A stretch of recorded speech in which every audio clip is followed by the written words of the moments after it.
السلام علیکم ناظرین گرامی، ویلکم ہے آپ کا ہمارے یوٹیوب چینل نالج گیپ میں۔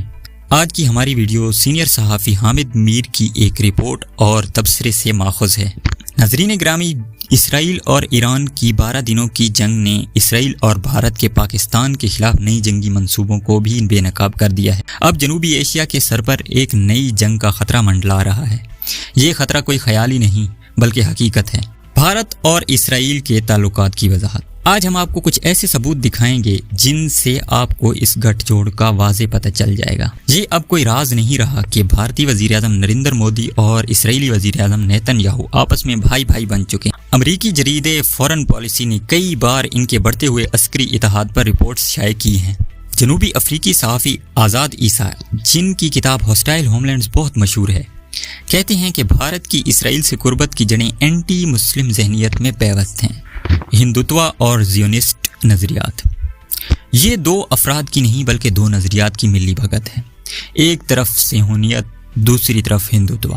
2017 میں مودی پہلے بھارتی وزیر اعظم بنے جنہوں نے اسرائیل کا دورہ کیا۔ ان کی ہندوتوا آئیڈیالوجی زیونسٹ سے متاثر ہے۔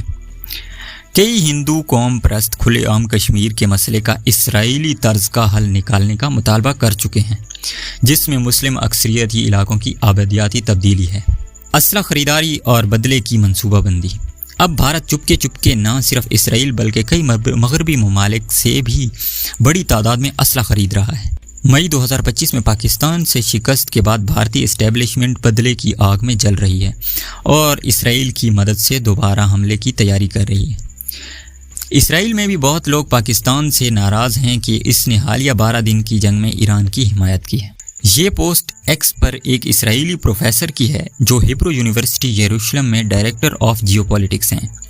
جون 2025 میں جنگ کے دوران اس پروفیسر نے عربی میں لکھا، ایران کے بعد ہم پاکستان کی ایٹمی تنصیبات پر حملہ کریں گے۔ اسی طرح بھارتی اکاؤنٹس بھی یہی دعوے کر رہے تھے کہ پاکستان کو ڈی نیوکلیئرائز کرنا آپریشن سندور کا آخری مرحلہ ہے۔ آپریشن سندور بھارتی حملے کا نام تھا جو مئی 2025 میں پاکستان پر کیا گیا۔ ماڈرن ڈپلومیسی کی رپورٹ کے مطابق یہ خیالات صرف سوشل میڈیا تک محدود نہیں رہے۔ معروف ویب سائٹ ماڈرن ڈپلومیسی نے 24 جون 2025 کو ڈاکٹر جولیان سپنسر چرچل کا مضمون شائع کیا، جس کا عنوان تھا Israel defeats Iran, Pakistan is next. Doctor Julian نے لکھا کہ عراق کی طرح ایران کو غیر مؤثر بنانے کے بعد پاکستان اسرائیل کا اگلا ہدف ہوگا۔ انہوں نے کہا کہ اگر بھارت کے اڈے استعمال ہوں تو ایئر سٹرائک، کروز میزائل یا ڈرون حملے سے پاکستان کی جوہری تنصیبات